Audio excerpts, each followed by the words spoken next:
মমতা ব্যানার্জি জয় বাংলা, জয় বাংলা, জয় বাংলা। দুর্গাপুরের রাজনৈতিক মঞ্চে জমে উঠল অন্যরকম দৃশ্য। দলীয় কর্মসূচির মাঝেই নজর কাড়লেন তৃণমূল কংগ্রেসের সুপ্রিমো মমতা বন্দ্যোপাধ্যায়। সোমবার দুর্গাপুরের সিটি সেন্টারের চতুরঙ্গ ময়দানে দলীয় প্রার্থীদের সমর্থনে বিশাল জনসভার আয়োজন করা হয়। সেই সভায় প্রধান বক্তা হিসেবে উপস্থিত ছিলেন মমতা বন্দ্যোপাধ্যায়।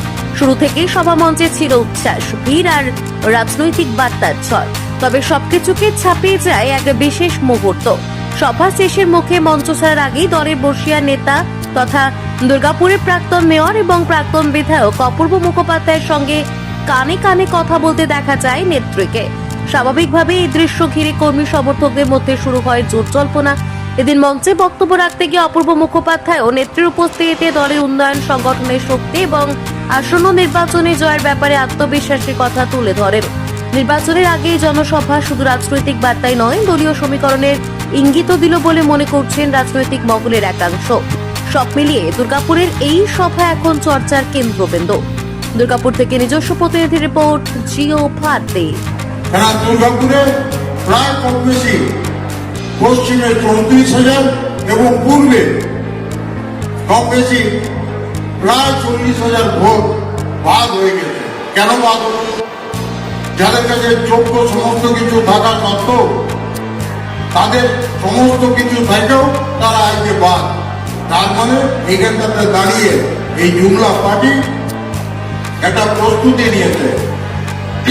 সে প্রস্তুতিটা কি?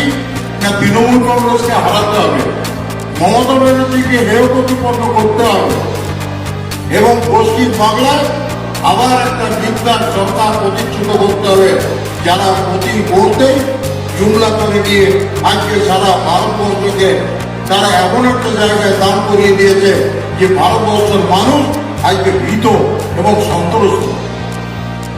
ভারতবর্ষের মানুষের কাছে এমন একটা জায়গা হয়ে গেছে যে যেটা ভাববার মতন জায়গায় আজকে ভাবছে যে মোদী সরকার।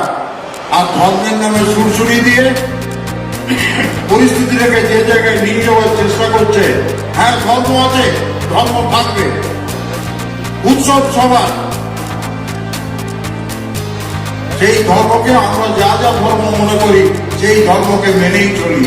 আমাদের পশ্চিমবঙ্গ সর্বধর্ম সমন্বয়ের জায়গা, যেখানে দাঁড়িয়ে আমাদের ঠাকুর শ্রী শ্রী রামকৃষ্ণ, স্বামী বিবেকানন্দ মানব ধর্মের কথা বলে গিয়েছেন।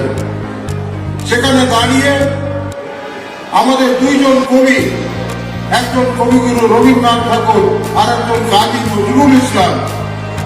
কাজী নজরুল ইসলাম বলে গেলেন, একই বৃত্তে দুটি কুসুম, আমরা হিন্দু মুসলমান। আর কবিগুরু সাম্যের গান গাইলেন। আর সেই জায়গায় দাঁড়িয়ে এরা জুমলা করে যাচ্ছে পশ্চিম বাংলাকে। তারা একটা জায়গায় ধর্মের নামে সুরসুরি দিয়ে, কিছু মানুষ আছে যারা ধর্মকে ভয় খায়, কিন্তু ধর্মটা ভয়ের জায়গা নয়, ধর্মটা হচ্ছে শ্রদ্ধার জায়গা। আমি আমার যে ধর্মেই বিশ্বাস করি না কেন, সেই ধর্মটাকে আমি শ্রদ্ধার সঙ্গে স্মরণ করি। কিন্তু সেখানে দাঁড়িয়ে তারা এমন এমন একটা করে উক্তি আওড়াচ্ছে যেটা মানুষের কাছে ভীত এবং সন্ত্রস্তের জায়গায় দাঁড়িয়েছে। আমি আপনাদের কাছে বেশি সময় নেব না, কেন আপনারা দিদির কথা শুনবার জন্য অধীর আগ্রহে অনেক কম থেকে সেই দুপুর 1টার থেকে এখানে অপেক্ষা করে বসে আছেন। দিদির কাছে শুনবো, দিদির কাছে শুনবো। তাই দিদির কাছে শোনার ইচ্ছে আমাদেরও আছে, আমরাও সেই সব কথা শুনতে চাই। তাই আপনাদেরকে বলবো, একবার আমার সঙ্গে সবাই বলুন, মমতা ব্যানার্জি, মমতা ব্যানার্জি, মমতা ব্যানার্জি, জয় বাংলা, জয় বাংলা, জয় বাংলা। ধন্যবাদ।